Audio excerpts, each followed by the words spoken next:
Any summer holidays kannu call GT Holidays ku pannu. GT Holidays, South India's #1 travel brand. Renocon AAC Blocks. It saves 30% in steel, cement and labor cost.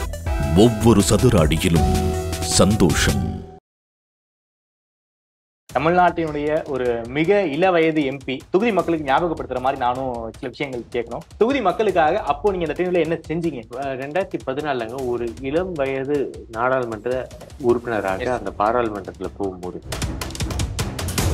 Chennai சவுத்துன்னு சொல்லிட்டு வரும்போது பாத்தீங்கன்னா இது கடைசியா பாத்துக்கலாம்னு சொல்லிட்டு சொன்னாங்க. அப்படின்னு சொல்லிட்டு எல்லாத்தையும் முடிச்சிட்ட அப்புறம் அவங்க சொன்னாங்களாம், நீங்க எல்லாரும் வேட்பாளர் சொன்னீங்க, நான் எந்த வந்து மாற்று கருத்தும் சொல்ல, அவங்களெல்லாம் டிக் பண்ணி வச்சு என் சார்பா நான் ஒரே ஒரு வேட்பாளர் போடுறேன். அவர்தான் வந்து சென்னை சவுத் பொறுத்தவரை ஜெயவர்தன் அப்படின்னு சொல்லிட்டு உங்களை மேடமே சூஸ் பண்ணிருக்காங்க.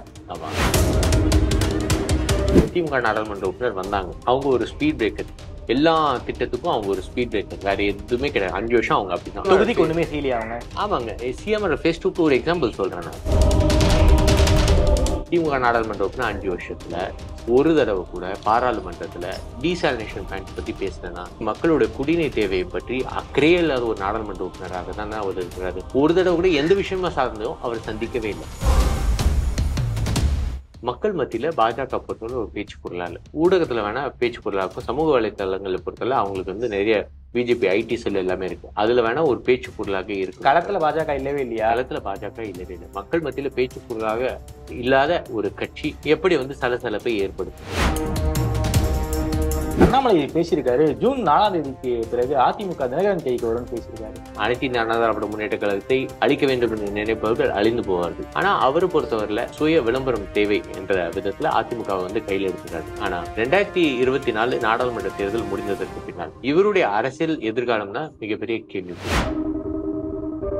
தென்சென்னையை பொறுத்த வரைக்கும் டாக்டர் ஜெயவர்தன் அவர்களுக்கு ஏன் சார் ஓட்டு போடணும்? வளர்ச்சி திட்டங்கள் நான் சொல்லும் போதுங்க, ஆதன் தமிழ் நேயர்களுக்கு அன்பு வணக்கம். நம்மோடு முன்னாள் எம்பியும் அதிமுகவின் தென்சென்னை வேட்பாளருமாகிய திருமிகு டாக்டர் ஜெயவர்தன் அவர்கள் உள்ளார். வணக்கம் சார். வணக்கம் பிரதர். நல்லா இருக்கீங்களா சார்? நல்லா இருக்கேன் சார். நான் வந்து களம் எப்படி இருக்கு அதுக்கெல்லாம் முன்னாடி பர்சனலா உங்ககிட்ட எனக்கு ஒரு கேள்வி இருக்கு சார். 2014 அப்போதான் உங்களுக்கு வந்து நீங்க படிச்சுக்கிட்டு இருக்கீங்க. அந்த நேரத்துல அதிமுகவுடைய வேட்பாளரா அவங்களை வந்து முன்னாள் முதல்வர் ஜெயலலிதா அவர்கள் களம் இருக்கிறாங்க. நீங்க படிச்சுக்கிட்டு இருக்கீங்க, ஒரு படிப்பு முடிஞ்சிருந்தா உங்களுக்கு வந்து ஈஸியா ஒரு ஆக்சஸ் கிடைச்சிருக்கும். எப்படி சார் 25 வயசுலயே எப்படி நீங்க வந்து 2014 வேட்பாளரா ஆனீங்க? எப்படி மேடம் உங்களுக்கு வந்து சீட் எப்படி தேர்ந்தெடுத்தாங்க? அந்த பின்னணி எங்களுக்காக சொல்ல முடியுமா? கண்டிப்பாங்க. நான் சின்ன வயசுல இருந்து புரட்சி தலைவர் அம்மாவில் எங்க குடும்பத்து மீது மிக மிக பாசமாக இருந்தவர்.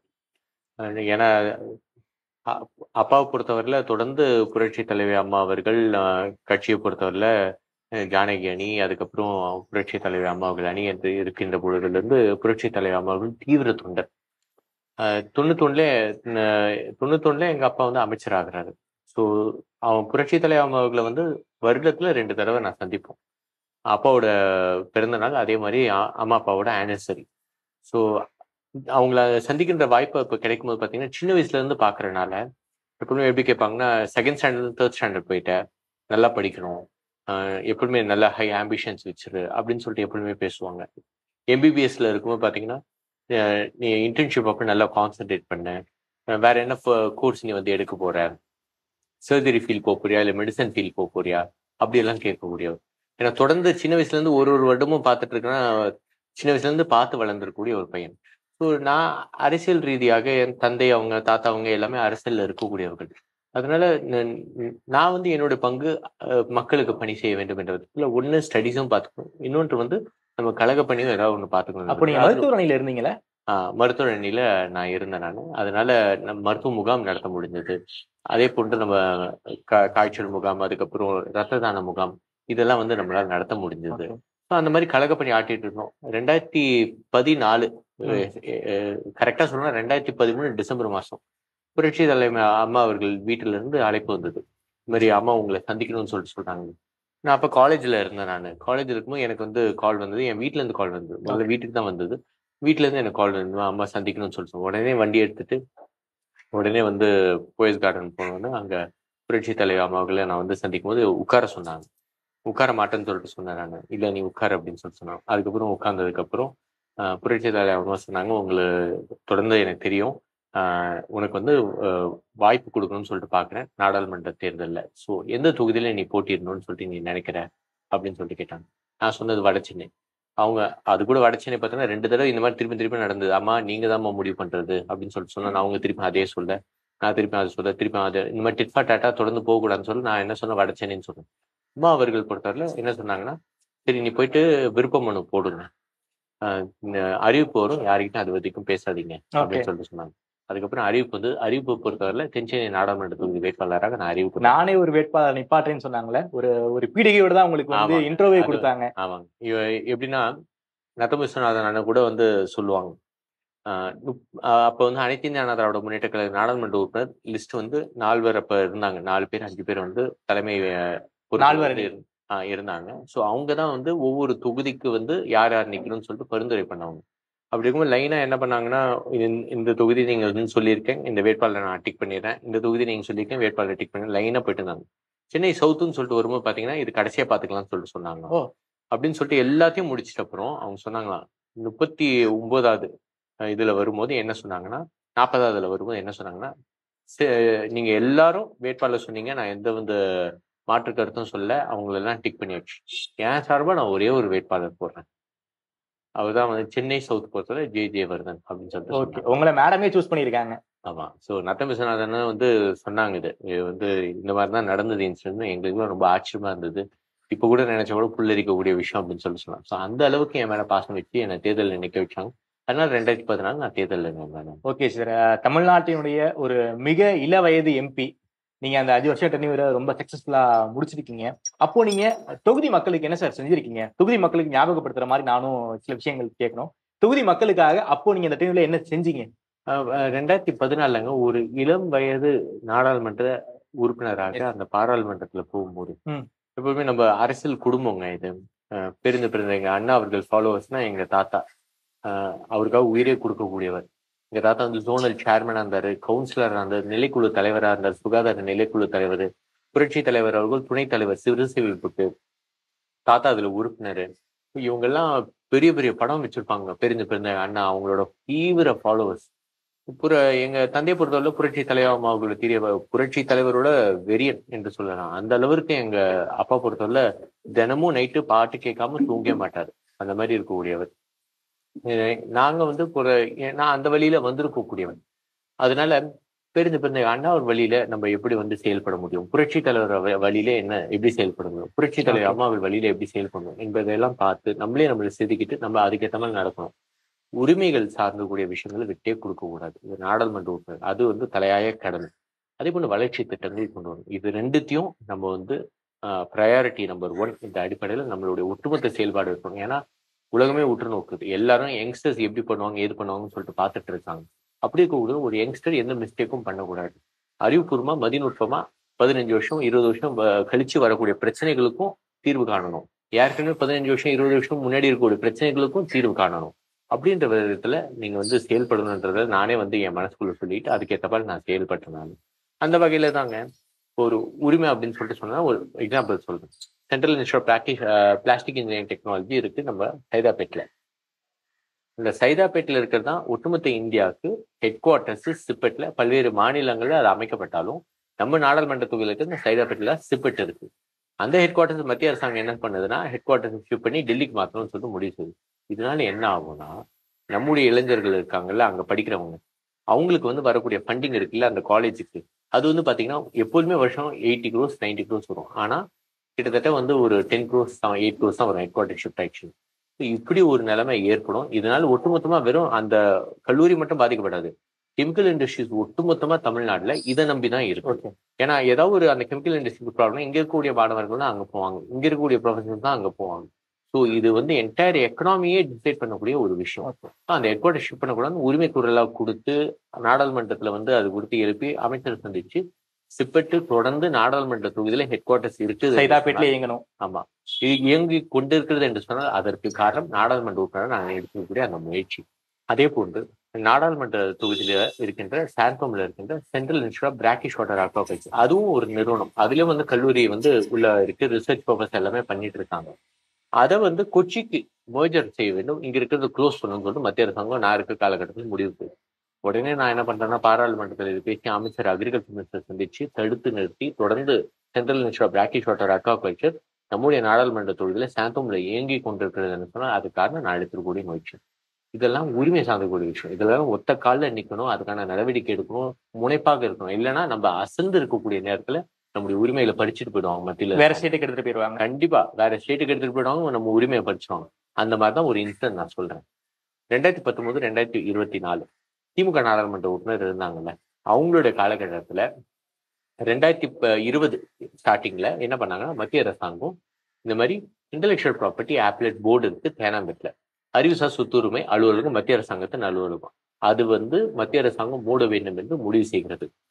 அப்ப திமுக நாடாளுமன்ற உறுப்பினர் இது குறித்து நாடாளுமன்றத்தில் எழுப்பியிருக்கணும்ல, மத்திய அமைச்சரை சந்திச்சிருக்கணும்ல, எந்த வித நடவடிக்கையும் அவர் எடுக்கவே இல்லை. குரல் கொடுக்கல, அதை பத்தி பேசவே இல்லை. மத்திய அரசாங்கம் பார்த்து யாரும் அப்ஜெக்ஷன் தெரிவிக்கல, அழகா அந்த அலுவலகத்தை மூடிட்டு போயிட்டாங்க. நம்முடைய எங்க மாத்திருக்காங்க அந்த அலுவலகம்? அந்த அலுவலகத்தை ஒட்டுமொத்தமா மூடிட்டாங்க. தமிழ்நாட்டுல இருந்தா நம்ம சென்னையில இருந்தா அந்த அலுவலகத்தை மூடிட்டாங்க. 2 வருஷம் கழிச்சு போர்டை மூடிட்டாங்க, அது வேற விஷயம். ஆனா நம்முடைய உரிமை, ஒரு அலுவலகம் தொடர்ந்து இயங்கி கொண்டிருந்தது, மக்கள் பயன்பாட்டுக்கு இருந்தது, பிசினஸ் எல்லாருமே ப்ராப்பர்ட்டி அந்த இதுவை பொறுத்தவரையில ரெஜிஸ்ட்ரேஷன் பண்றது எல்லாமே அங்கதான் பண்ணியிருக்காங்க. அப்படி மூடுகின்ற பொழுது வேற ஏதாவது தொகுதியில தான் அப்படி மூடுகின்ற பொழுது குரல் எழுப்பி இருக்கணுமா? பெருஞ்ச அண்ணா அவர்கள் நாடாளுமன்ற உறுப்பினராக இருந்திருக்கூடிய தொகுதி, அவர் வாழ்க்கை முழுவதும் உரிமைக்காக குரல் கொடுத்து மறைந்திருக்கக்கூடிய ஒரு மாபெரும் தலைவர். அவருடைய நாடாளுமன்ற தொகுதியில் இருக்கக்கூடிய ஒரு உறுப்பினர் உரிமையை விட்டு கொடுத்து இருக்கிறார். நம்முடைய உரிமையை விட்டு கொடுத்திருக்கக்கூடிய ஒரு திமுக நாடாளுமன்ற உறுப்பினர். அதனாலதான் சொல்றேன், திமுக சார்ந்திருக்கக்கூடியவர்களே அவங்க வந்து பாத்தீங்கன்னா பழங்காலத்துல இருக்கக்கூடியவங்க அவங்களே யோசிக்கிறாங்க, இவங்களுக்கு போய் எப்படிங்க வாக்கு கேட்கிறாங்க, நம்முடைய உரிமையெல்லாம் விட்டு கொடுத்துருக்காங்க, இவங்களுக்கு போய் நாங்க வாக்கு கேட்க மாட்டோம், தள்ளுகுனியை தான் ஏற்படுத்திருக்காங்கன்னு சொல்லிட்டு அவங்களே முடிவு செஞ்சிருக்காங்க. ஓகே சார், பென்ஷனை பொறுத்த வரைக்கும் டாக்டர் ஜெயவர்தன் அவர்களுக்கு ஏன் சார் ஓட்டு போடணும்? பாருங்க, வளர்ச்சி திட்டங்கள் நான் சொல்லும் போதுங்க, அந்த வளர்ச்சி திட்டங்கள் ஏன் ஓட்டு போடுங்கன்னா, ஒரு நாடாளுமன்ற உறுப்பினர் முனைப்பாக செயல்பட்டு நான் ஏற்கனவே சொன்ன மாதிரி தொலைநோக்கு திட்டங்கள் இருக்கணும், நீண்ட நெடுங்காலம் இருக்கக்கூடிய பிரச்சனைகளுக்கும் முற்றுப்புள்ளி வைக்கணும்னு சொல்லிட்டு சொல்லியிருந்தாங்க. அந்த வகையில தான் நீங்க இப்ப வரீங்க, போக்குவரத்து நெரிசல் நீங்க இருக்கக்கூடிய ஏரியா எது அப்படின்னு இப்ப ஓஎம்ஆர்ல இருக்கீங்கன்னா, நீங்க போக்குவரத்து நெரிசல் அந்த ராஜீவ்காந்தி எக்ஸ்பிரஸ் வே உருவாக்குன காலகட்டத்தில இருந்து இருக்கு போக்குவரத்து நெரிசல். அப்படின்னா அதுக்கு ஒரு தீர்வு காரணம். சைதாப்பேட்ல போக்குவரத்து நெரிசல் இருக்கு, அசோக் நகர்ல போக்குவரத்து நெரிசல் இருக்கு. பிரிட்ஜஸ் கட்டுறதுனால ஒரு பெரிய மாற்றம் ஏற்பட போறது கிடையாது. ஆனா அதெல்லாம் ஆன்கோயிங் ப்ராசஸ். பிரிட்ஜஸ் நாங்க கட்டணும், நாங்க இருக்கும்போது பார்த்தா வடபழனி கட்டணும், கீழ்கட்டில இருக்கிற ஏரியால கட்டணும் நாங்க, அதே போன்ற வேளச்சேரி அந்த மேம்பாலம் கட்டணும் நாங்க, வடபழனி இதெல்லாம் கட்டி நாங்க வந்து மக்கள் பயன்பாட்டு திறந்து வச்சோம். ஆனா ஒரு மெட்ரோ கொண்டு வரும்போது தான், மெட்ரோ ரயில் கொண்டு வரும்போது தான் மிகப்பெரிய மாற்றம் வந்து ஏற்படும் தொகுதியில.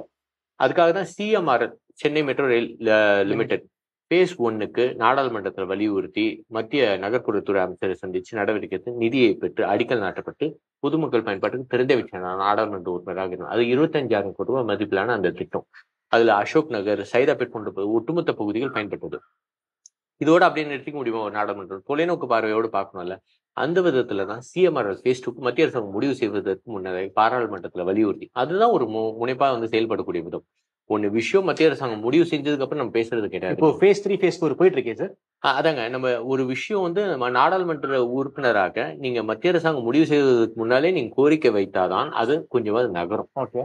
ஸோ சிஎம்ஆர் ஃபேஸ் 2க்கு பாராளுமன்றத்துல வலியுறுத்தி கொண்டு வரணும் என் நாடாளுமன்றத்துக்கு, எஸ்பெஷலி ஷோலிங்கநல்லூர் தொகுதி இதனால் பயன்படணும், ஓஎம்ஆர் ஸ்ட்ரெச் அப்படின்னு சொல்லிட்டு தொடர்ந்து நடவடிக்கை எடுத்து மத்திய அமைச்சரை சந்திச்சு அதுக்கப்புறம் நகர்ப்புறத்துறை அமைச்சரை சந்திச்சு இதன் காரணமாக சிஎம்ஆர் ஃபேஸ் 2க்கு அடிக்கல் நாட்டப்பட்டது. நிதி நிறுவனம் இருக்குல்லங்க, ஒரு எக்ஸாம்பிள் சொல்றேன் எப்படி முனைப்பா செயல்படணும்.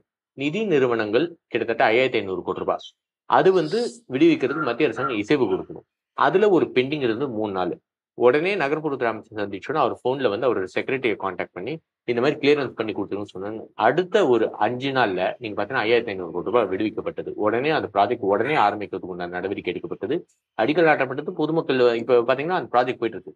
திமுக நாடாளுமன்ற உறுப்பினர் வந்தாங்க, அவங்க ஒரு ஸ்பீட் பிரேக்கர், எல்லா திட்டத்துக்கும் அவங்க ஒரு ஸ்பீட் பிரேக்கர், வேற எதுவுமே கிடையாது. 5 வருஷம் அவங்க அப்படிதான். சிஎம்ஆர் ஒண்ணுமே செய்யலையா அவங்க? ஆமாங்க, சிஎம்ஆர் ஃபேஸ் 2க்கு ஒரு எக்ஸாம்பிள் சொல்றேன் நான். சிஎம்ஆர் ஃபேஸ் 2க்கு நாங்க ஒட்டுமொத்தமா நிர்ணயிக்கப்பட்டிருக்கக்கூடிய காலகட்டத்துல இப்ப நீங்க பாத்தீங்கன்னா கிட்டத்தட்ட 80% பணி முடிக்கப்பட்டிருக்க வேண்டும். ஆனால் வெறும் 35% பணி மட்டுமே முடிக்கப்பட்டிருக்கு. ஏன்னா திமுக நாடாளுமன்ற உறுப்பினர் நகர்ப்புறத்துறை அமைச்சரை ஒரு தடவை கூட சந்திக்கல. அவங்க 5 வருஷம் காலகட்டத்தில் இருந்தாங்களே நகர்ப்புறத்துறை அமைச்சரை, ஏன்னா நகர்ப்புறம் இது ஃபுல்லா எல்லாமே 7 ஊராட்சி இருக்கு. ஆனா மற்றது எல்லாமே நகர்ப்புறம். நகர்ப்புறத்துறை அமைச்சரை சந்திச்சாதான் ஸ்மார்ட் சிட்டில இருந்து நம்ம ஃபண்ட் வாங்க முடியும், நமக்கு அமிர்த் திட்டத்துல இருந்து ஃபண்ட் வாங்கணும். ஆனா இதை பற்றியெல்லாம் ஒரு சிந்தனையே இல்லாத, ஓகேங்களா, இது இது பாத்தீங்கன்னா ஒரு நாடாளுமன்ற உறுப்பினர் அவர் என்ன செய்ய வேண்டும், அவரோட ரோல் என்ன என்று தெரியாமல் 5 வருஷத்தை கடத்திருக்கக்கூடிய ஒரு நாடாளுமன்ற உறுப்பினர். அதனால ஸ்மார்ட் சிட்டிக்கு 0 ரூபீஸ் கொடுத்திருக்காங்க மத்திய அரசாங்கம் 5 வருஷத்துல திமுக நாடாளுமன்ற உறுப்பினர். சென்னைக்கு எந்த ஒரு ஃபண்டும் வரவே இல்லையா? வந்தவே ஸ்மார்ட் சிட்டி திட்டத்துல 0 ரூபீஸ் 5 வருஷத்துல. ஏன்னா இவங்க அது கொடுத்து நடவடிக்கை எடுக்கல. நீங்க முனைப்பா இருந்தா நான் எப்படி பேசுவேன்னா ஸ்மார்ட் சிட்டில ஏதோ திட்டங்கள் சார்ந்து பேசுறது கிடையாது. நிதி பகிர்வுல எங்களுக்கு வந்து நீங்க பாத்தீங்கன்னா 80% நீங்க வந்து எங்களுக்கு வந்து இது பண்றீங்க, 20% அப்படி இருக்க விட 50% அப்படி மாத்தணும் அப்படின்ற விதத்துல அதுதான் முனைப்பு. நீங்க ஆனா அதெல்லாம் விட்டு நீங்க முனைப்பே காட்டாம நீங்க எந்த வித நடவடிக்கை ஸ்மார்ட் சிட்டி திட்டத்தை பத்தி பேசலையே இந்த நாடாளுமன்ற உறுப்பினர். அதுதானே வேடிக்கையான விஷயம். ஸோ சிஎம்ஆர்எல் phase 2க்கு இவங்க மத்திய அரசாங்கம் நிதி ஒதுக்கல, இவங்க அந்த திட்டத்தை குறித்து கண்காணிக்கல. மத்திய அரசாங்கம் நிதி ஒதுக்கலன்னும் போது என்ன ஆயிடுச்சுன்னா மத்திய அரசாங்கம் முடிவு பண்ணிடுச்சு, இந்த மாதிரி சிஎம்ஆர்எல் முடிவு பண்ணிச்சு, அது தனி ஒரு கார்பரேஷன், அது முடிவு பண்ணிடுச்சு, இந்த மாதிரி லைனை நம்ம ஷார்ட் பண்ணிடுவோம், லென்த்தை ஷார்ட் பண்ணிடுவோம், 5 ஸ்டேஷனை தூக்கிடுவோம், நம்மளுக்கு செலவினம் கம்மியாக மத்திய அரசாங்கம் நிதி ஒதுக்கல. பார்த்தீங்களா, இது தெரிந்த பின்பும் இது வந்து ஊடகத்துல வந்தது எல்லாருக்கும் தெரிஞ்ச விஷயம். ஆனா இது குறித்து கூட நாடாளுமன்றத்துல பேசாத ஒரு திமுக நாடாளுமன்றம் எங்கேயா பார்த்துருக்கீங்களா? இதனால என்ன ஆச்சுன்னா 5 ஸ்டேஷன் மூடிட்டாங்க, லைனும் கம்மி பண்ணிட்டாங்க. ஸோ ஒட்டுமொத்தமாக போக்குவரத்து நெரிசல் சார்ந்தக்கூடிய பிரச்சனையை தீர்ப்போம். ஏடிஎம்கே மெம்பர் ஆஃப் பார்லிமெண்ட் ஆரம்பிச்சு வச்சாங்க. அதுக்கு வந்து நம்ம வந்து ஏதாவது ஒரு விதத்துல பாராளுமன்றத்தை பேசும், எதை பத்தியும் கண்டுக்கல.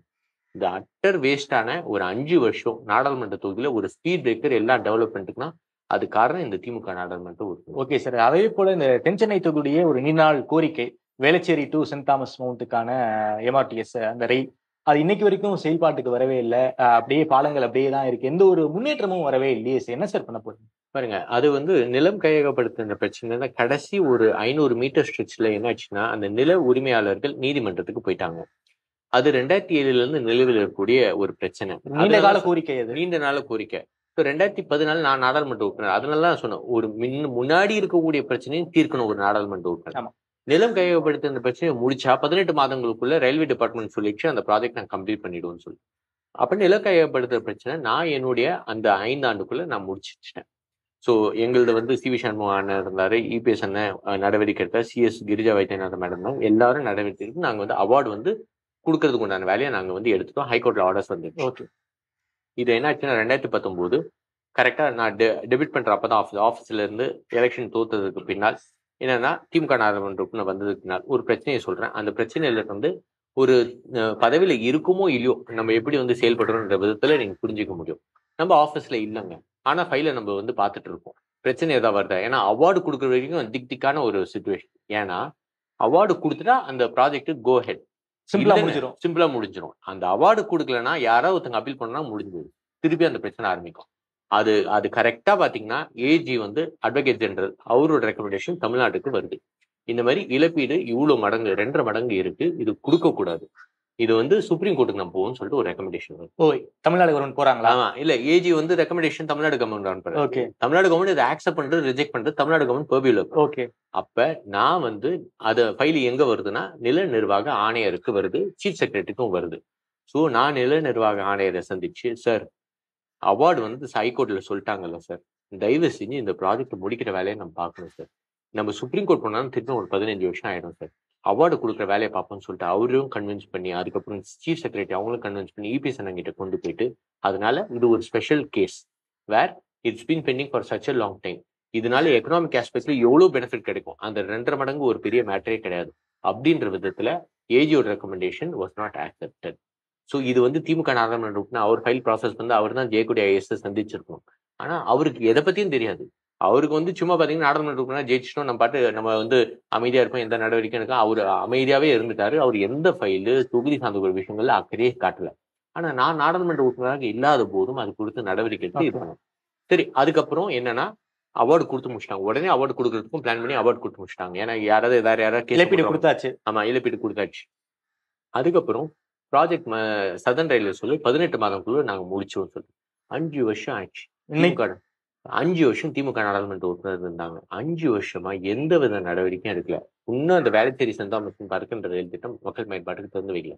அதிலும் பாருங்க, ஒரு கேர்டர் ஜனவரி மாசம் பாத்தீங்கன்னா ஒரு பெரிய லைன் கீழே விழுந்திருக்கு. ஆமா, தில்லை கங்கா நகர்ல அதை கூட ஒரு நேர்ல பார்க்காத ஒரு நாடாளுமன்ற உறுப்பினர் திமுக நாடாளுமன்ற. ஏன்னா இந்த ரயில்வே மீட்டிங் நடக்குங்க ஜிஎம்மோட. அந்த ஜிஎம்மோட ரயில்வே மீட்டிங் நடக்கிறதுல ரெகுலரா ஒரு நாடாளுமன்ற உறுப்பினர் பங்கேற்றாதான் பிரச்சனைகளை சொல்லி தீர்வு காண முடியும் ரயில்வே சார்ந்த உறுப்பினர். அதுல கூட ரெகுலரா பங்கேற்கிற ஒரு நாடாளுமன்ற உறுப்பினர் திமுக நாடாளுமன்றம். பிப்ரவரி மாசம் நடந்த மீட்டிங்ல அவங்க பங்கேற்கவில்லை. இப்படி ஒரு மோசமான செயல்பாடு. இதனால்தான் தொகுதியில வளர்ச்சி திட்டங்களுக்கு எல்லாத்துக்குமே அவங்க ஸ்பீட் பிரேக். ஓகே, ஒரு முட்டுக்கட்டையாவே இருந்திருக்காங்களா? Okay sir. இந்த தென்சென்னையை பொறுத்த வரைக்கும் இது வந்து சம்மர் காலங்கள்ல, வெயில் காலங்கள்ல தண்ணீர் பிரச்சனை நிறைய இருக்கு. அதே போல போக்குவரத்து நெரிசல் உன்னாசி ஒரு மிகப்பெரிய ரீசன். இதெல்லாம் லாங் டேர்மாக ஒரு இருக்கக்கூடிய ஒரு பிரச்சனை. இதெல்லாம் நீங்க எப்படி சார் சார்ட் அவுட் பண்ண போறீங்க? பாருங்க, இப்ப ஒரு கவுன்சிலரோட ரோல் என்ன, ஒரு எம்எல்ஏவோட ரோல் என்ன, ஒரு எம்பியோட ரோல் என்னன்னு சொல்லிட்டு நம்ம வந்து டிஃபரன்ஷியேட் பண்ணி நம்ம வேலை செஞ்சாதாங்க நம்ம வந்து உண்மையாவே அதுக்கான வேலையை நம்ம ஏதாவது செய்ய முடியும். ஒரு எக்ஸாம்பிள் சொல்றேன். ஒரு ஊர் இருக்குங்க. ஒரு ஊருக்கு தண்ணீர் குழாய் பைப்பு அமைக்கணும் அப்படின்னா எம்சி செய்ய முடியும், எம்எல்ஏ செய்ய முடியும், எம்பி செய்ய முடியும். ஒரு 4-5 ஊர் இருக்கு, ஒரு 10 ஊர் இருக்கு, அதுக்கான பைப் கனெக்ஷன் கொடுக்கணும், எம்சியால செய்ய முடியாது. நான் சொல்றேன், ஒரு எம்சியோ ஊராட்சியில இருக்கவங்களும் செய்ய முடியாது. எம்எல்ஏ செய்ய முடியும், எம்பியால பண்ண முடியும்.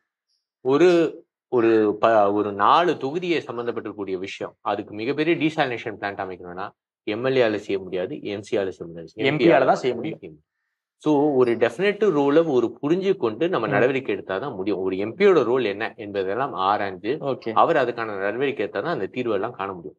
அந்த வகையில நான் ஒரு நாடாளுமன்ற உறுப்பினராக நான் 2014-2019 நம்முடைய குறிப்பாக நம்முடைய தென்சென்னை தொகுதியை பயன்பெறுகின்ற வகையில மழை பெய்கிறதோ இல்லையோ, மழை பொய்த்து விட்டாலும் கூட தங்கு தடையின்றி மக்களுக்கு குடிநீர் வந்து கிடைக்கணும். அப்படி இருக்கக்கூடிய விதத்தில் டீசாலினேஷன் பிளான் நம்மளுக்கு இருக்கக்கூடிய ஒரே ஒரு திட்டம்.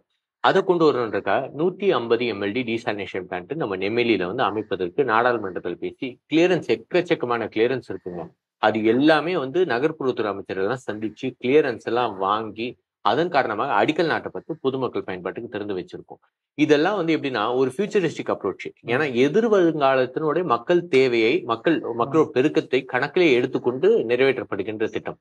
அதிலும் பாருங்க, ஒரு 400 MLD டீசாலினேஷன் பிளான்ட், அது மிகப்பெரிய டீசாலினேஷன். அது 4500 கோடி ரூபாய் மதிப்பில்லை. அதுக்கும் வந்து பாராளுமன்றத்தில் பேசி ஃபர்ஸ்ட் நான் இருக்கும்போது 1800 கோடி ரூபாய் மதிப்பிலான அந்த சிக்னேச்சர் எல்லாமே, மெமரண்டம் ஆஃப் அண்டர்ஸ்டாண்டிங் எல்லாமே நிதி நிறுவனத்தோட சைன் பண்ணி அந்த பணிகள் ஆரம்பிக்கப்பட்டது. அதுவும் பாத்தீங்கன்னா அதை வந்து வேகப்படுத்த வேண்டியது இருக்கு. நான் சொல்றது இத்தனை நடவடிக்கை ஃபியூச்சரிஸ்டிக்கா நம்ம வந்து எடுத்து மக்கள் பயன்பாட்டுக்கு நம்ம வந்து திறந்து வச்சிருக்கோம். திமுக நாடாளுமன்ற உறுப்பினர் 5 வருஷத்துல ஒரு தடவை கூட பாராளுமன்றத்துல டீசாலினேஷன் பிளான்ட் பத்தி பேசினா அவங்களுக்கு மக்களோட குடிநீர் தேவையை பற்றி அக்கறையே இல்லாத ஒரு நாடாளுமன்ற உறுப்பினராக தான் அவர் இருக்கிறாரு. நகர்ப்புறத்துறை அமைச்சர் நான் சொல்லியிருக்கேன்ல, ஒரு தடவை கூட எந்த விஷயமா சார்ந்தோ அவர் சந்திக்கவே இல்லை. இப்படி மக்களுடைய அன்றாட தேவை, அவர்கள் வாழ்வுக்கு தேவையான குடிநீர் சம்பந்தப்பட்டிருக்கூடிய பிரச்சனைக்கு அக்கறையே இல்லாத விதத்துல தான் திமுக நாடாளுமன்ற உறுப்பினர் வந்து சேரும். ஸோ நான் வந்து தேர்தல் வாக்குறுதி என்னன்னா, அந்த 400 MLD டீசாலினேஷன் பிளான்ட் இருக்குறாங்க, அது வெகு விரைவாக திறந்து மக்கள் பயன்பாட்டுக்கு திறந்து வைப்பதற்குள்ள நடவடிக்கை நான் எடுப்பேன். சார், இந்த தொகுதியை பொறுத்த வரைக்கும் ஒரு 3 முனை போட்டி இருக்கு சார். என்ன நரேட்டிவ் செட் பண்றாங்கன்னா, இந்த பொதுவாக என்ன நரேட்டிவ் செட் பண்றாங்கன்னா, திமுக வர்சஸ் பிஜேபி தான் களம் இருக்கு, ஏடிஎம்கேல இல்லவே இல்லை அப்படிங்கிற மாதிரியான ஒரு நரேட்டிவ் செட் பண்றாங்க. அது உண்மையா சார்? களத்துல பாஜகவை பொறுத்தவரையிலங்க, ஆட்கள் உங்களுக்கு இருக்கணும் ஒவ்வொரு பூத் லெவல்ல. அதுதான் வந்து foundation for any successful campaign. எங்களோட இதுல பாத்தீங்கன்னா 63 பேர் இருக்காங்க ஒரு பூத் லெவல்ல. பாசறை இருக்கு, ஒரு பூத்துக்கு 63 பேர் இருக்கீங்க. ஆமா, பாசறை இருக்கு, அதுக்கப்புறம் நம்ம மகளிர் அணி இருக்கு, அதே போன்று பூத் மெம்பர்ஸ் இருக்காங்க. இவங்கதான் களத்துல வந்து பணியாற்றி தினமும் மக்களை சந்தித்து வாக்குகளை சேகரித்து அவளுக்கு கொண்டு வந்து வாக்கு வந்து பதிவு செய்கின்ற விதத்துல அவங்க நடவடிக்கை எடுப்பாங்க. இதுதான் ஃபவுண்டேஷன் ஃபார் சக்சஸ். ஸோ இதை வந்து பாஜக பொறுத்தவரையில அவங்களுக்கு grass root level party cadres இல்ல. ஓகே, பாஜகவுக்கு தென்சென்னையை பொறுத்த வரைக்கும் பூத் ஏஜென்டே இல்லையா? எப்படின்னா ஒட்டுமொத்தமான குறைபாடு. ஓகே, ஒட்டுமொத்தமான குறைபாடு. அங்கும் இங்கொன்றுமாய் வச்சுட்டு ஒன்னும் வேலை பண்ண முடியாது. ஓகே, உங்களுக்கும் மற்ற பார்ட்டிக்கும் ஒன்னும் மற்ற வந்து அதாவது ஒரு பிரசன்ஸ் இல்லாத பார்ட்டிக்கும் உங்களுக்கும் என்ன வித்தியாசம்? ஓகே, ஓகேங்களா? ஸோ இது ஒரு பக்கம் இருக்கு. இன்னொன்று என்னன்னா, மக்கள் மத்தியில பாஜக பொறுத்தவரை ஒரு பேச்சு பொருளா இல்லை. ஊடகத்துல வேணா பேச்சு பொருளா இருக்கும். சமூக வலைத்தளங்களை பொறுத்தவரை அவங்களுக்கு வந்து நிறைய பிஜேபி ஐடி செல் எல்லாமே இருக்கு. அதுல வேணா ஒரு பேச்சு பொருளாக இருக்கு. களத்துல பாஜக இல்லவே இல்லையா? களத்துல பாஜக இல்லவே இல்லை. மக்கள் மத்தியில பேச்சு பொருளாக இல்லாத ஒரு கட்சி எப்படி வந்து சலசலப்பை ஏற்படுத்தும்? ஓகே சார், இந்த தொகுதியை பொறுத்த வரைக்கும் உங்களுக்கும் டிஎம்கேவுக்கும் தான் போட்டி, பிஜேபிக்கு களத்திலே இல்லைங்கிறீங்க. கண்டிப்பாக நல்ல எங்க புரட்சி தலைவர் அவர்கள் சொன்னது போல நல்ல சக்தியான அதிமுகவுக்கும் தீய சக்தியான திமுகவுக்கும் தான் களம் வாறு இருக்கக்கூடிய வந்து தேர்தல் பரப்புரை எல்லாமே அதுதான். ஓகே சார், அண்ணாமலை பேசியிருக்காரு ஜூன் 4ஆம் தேதிக்கு பிறகு அதிமுக தினகரன் கைக்கு வரும்னு பேசியிருக்காரு. நீங்க எப்படி பாக்குறீங்க சார்?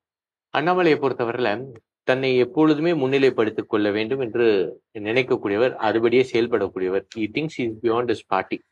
அவரை பொறுத்தவரையும் அவரோட only ambition to project himself. that's all that is. இப்ப அவர் வந்து ஒரு பேச்சு பொருளாவே இல்லாத ஒரு சூழ்நிலையில டிஎம்கே அட்டாக் பண்ணிட்டு இருந்தாரு, பரப்புரை மேற்கொண்டுட்டு இருந்தாரு, ஒரு பேச்சு பொருளாவே இல்லை. அப்ப என்ன வந்து நம்ம கையில எடுத்தா பேச்சு பொருளாக மாறும்? மக்கள் நம்மளை பத்தி பேசுவாங்க, ஊடகங்கள் நம்ம பத்தி பேசுவாங்க. அப்ப அதிமுகவை கையில எடுக்கிறது ஆயிரங்காலத்து பயிர். இது அனைத்து இந்திய அண்ணா திராவிட முன்னேற்ற கழகத்தை அழிக்க வேண்டும் என்று நினைப்பவர்கள் அழிந்து போவார்கள். ஓகேங்களா? இது வந்து அசைக்க முடியாது.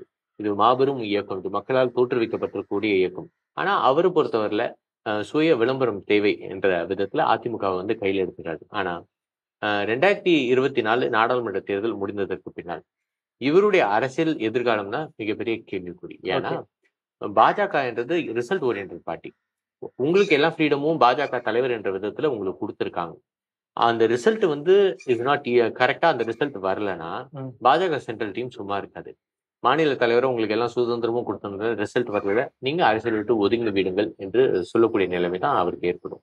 ஓகே சார், இங்க பொறுத்த வரைக்கும் இளைஞர்கள் ஏன் ஜெயவர்தனுக்கு ஓட்டு போடணும் சார்? பாருங்க, ஒரு நாடாளுமன்ற உறுப்பினராக நீங்க பார்க்கலாம், ஒரு எம்எல்ஏ எம்சி நான் ஏற்கனவே சொன்ன மாதிரிங்க, நீங்க நாடாளுமன்ற உறுப்பினராக நீங்க என்ன செய்ய முடியும் யங்ஸ்டர்ஸ்க்கு அப்படின்னு சொல்லிட்டு நீங்க யோசிச்சு பார்க்கும்போது என்னன்னா, நம்ம 2 விஷயம் பண்ண முடியும். ஒண்ணு, வேலை வாய்ப்பு உறுதி செய்யணும். ஓகேங்களா? இன்னொன்று, வேலைவாய்ப்பு அவர்களுக்கு கிடைக்கக்கூடிய விதத்துல நீங்க ஏற்பாடு செய்யணும். ஓகேங்களா? ஸோ வேலைவாய்ப்பு கிடைக்கக்கூடிய விதத்துல நீங்க வேலை செய்யணும்னா, நான் என்ன செஞ்சேன்னா 2014 2019 வருஷம் தோறும் வேலைவாய்ப்பு முகாம் ஏற்படுத்தினேன். ஃபார் எக்ஸாம்பிள், புரட்சி தலைவர் ஜானகி கல்லூரியில வந்து ஒரு வேலைவாய்ப்பு முகாம் அதான் ஆரம்பிச்சது. நான் புரட்சி தலைவர் காலேஜ்ல நான் வந்து ஆரம்பிச்சது, இறைவர்களால பாத்தீங்கன்னா அங்க ஆரம்பிச்சது அந்த வேலைவாய்ப்பு முகாம் ஆரம்பிச்சோம். நெக்ஸ்ட் வந்து பாத்தீங்கன்னா 2 வந்து டிபி ஜெயின் காலேஜ்ல பண்ணோம். கடைசியா 1 வந்து நம்ம குருநானக் கல்லூரியில பண்ணது. கடைசியா பண்ண குருநானக் கல்லூரியில ஒரே நாள்ல 4000 இளைஞர்களுக்கு நம்ம வேலை அதாவது பணி நியமன ஆணை அது வந்து கொடுத்தோம். இதுக்கு பின்னாடி இருக்கக்கூடிய ஒட்டுமொத்த முயற்சி பாருங்க. நம்ம வந்து அப்போது இருக்கக்கூடிய ஐடி மினிஸ்டர் மணிகண்டன் அண்ணன் அவரை போய் சந்திக்கிறோம். ஐடி நிறுவனங்கள் அது மூலமா அது செக்ரட்டரியை போய் சந்திக்கிறோம். ஐடி நிறுவனங்கள் அது மூலமா பங்கேற்க விதத்துல நடவடிக்கிறோம். லேபர் மினிஸ்டரா இருந்தாங்க, இப்ப திமுக இருக்காங்க வேலூர் சார்ந்தவங்க, அந்த அவங்க அக்காவை போயிட்டு நான் சந்திச்சு அது மூலமா தான் இந்த முகாம் ஏற்படும். ஏன்னா லேபர் டிபார்ட்மெண்ட் தான் முகாம் ஏற்பாடு செய்யும். இதெல்லாம் பண்ணி தான் இவ்வளோ பேக்ரவுண்ட் ஒர்க் பண்ணி நம்மளால முடிஞ்ச சப்போர்ட், நம்ம ஃப்ரெண்ட்ஸ் கிட்ட இருந்து சப்போர்ட் எல்லாமே வாங்கி, ஏன்னா லேபர் டிபார்ட்மெண்டால அந்த ஒரு பெரிய ஒரு ஈவெண்ட்டை நடத்த முடியாது. நம்மளோட ஃப்ரெண்ட்ஸ் கிட்ட எல்லாம் சொல்லி நம்ம அது பண்றதுலாம் நம்மளும் ஒரு பங்கு போட்டு 60% ஃபண்டை போட்டு அதன் மூலமாக இதெல்லாம் ஏற்பாடு பண்ணுது. இது வந்து வேலையே அவங்களுக்கு கொடுக்கின்ற விதத்துல எடுத்திருக்கக்கூடிய நடவடிக்கை, வேலையை உறுதி செய்கின்ற நடவடிக்கை அப்படின்னு சொல்லும் போது, நம்ம படித்து முடித்திருக்கக்கூடிய இளைஞர்கள் அவங்களுக்கு கரெக்டான வேலை அவங்களுக்கு கிடைக்குன்னா அவங்களுக்கு ஸ்கில் கொடுக்கணும். அவங்களுக்கு ஸ்கில் கொடுக்கணும். ஒரு நாடாளுமன்ற உறுப்பினரோட செயல்பாடு மிக மிக முக்கியம்.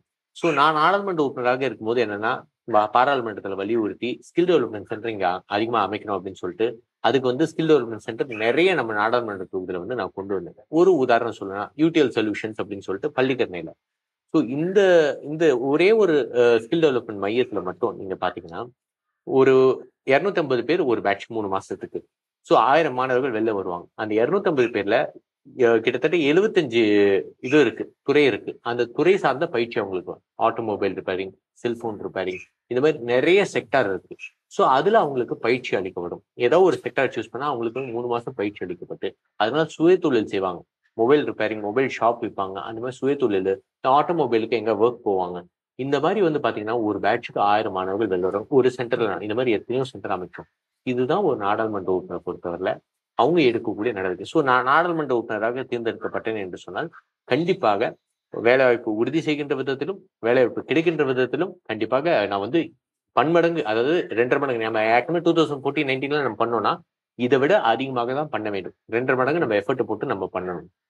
ஆனா இன் கான்ட்ராஸ்ட் நீங்க பார்க்கணும், திமுக நாடாளுமன்ற உறுப்பினர் அவருடைய காலகட்டத்துல ஸ்கில் டெவலப்மெண்ட் பத்தி ஒரு வார்த்தை கூட நாடாளுமன்றத்துல பேசல. ஆகப்பட்ட யங்ஸ்டர்ஸ் பத்தி அக்கறையில ஒரு நாடாளுமன்ற உறுப்பினர் தான் திமுக நாடாளுமன்ற உறுப்பினர். ஓகே சார், இது உங்களுக்கான நேரம் சார். இந்த நேர்காணல தென்சென்னை தொகுதி மக்களும் பார்ப்பாங்க. தென்சென்னை தொகுதி மக்களுக்காக நீங்க என்ன சொல்ல விரும்புறீங்க? பாருங்க, அவங்க வீட்டு பையனாக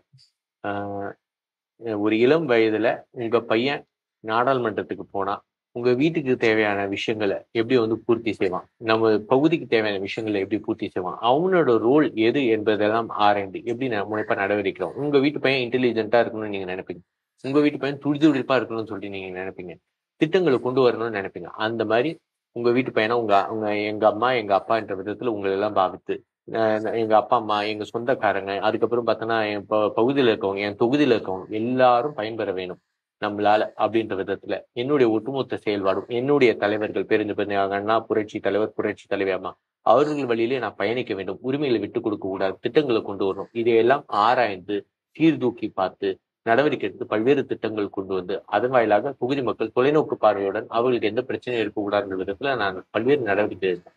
அதே வகையில தான் மீண்டும் 2024 நான் நாடாளுமன்ற தேர்தலில் நான் போட்டியிடுகிறேன். ஸோ உங்கள் வீட்டு பிள்ளையாக பாவித்து நான் ஏற்கனவே 2014-2019 எப்படி செயல்படணும் அதை விட 2.5 மடங்கு, ஏன்னா எக்ஸ்பீரியன்ஸ் கெயின் பண்ணியிருக்கோம். ஸோ 2.5 மடங்கு கூடுதலாக எஃபர்ட் போட்டு நம்ம பல்வேறு திட்டங்களும் உரிமை சார்ந்த பிரச்சனையும் குரல் கொடுத்து கண்டிப்பாக நிலைநாட்டுவோம். ரொம்ப நன்றி சார். உங்களுடைய கனவுகள் நிறைவேற வாழ்த்துக்கள் சார். மகிழ்ச்சி சார். எல்லாரோட அன்பும் ஆதரவும். நன்றி. நன்றி சார்.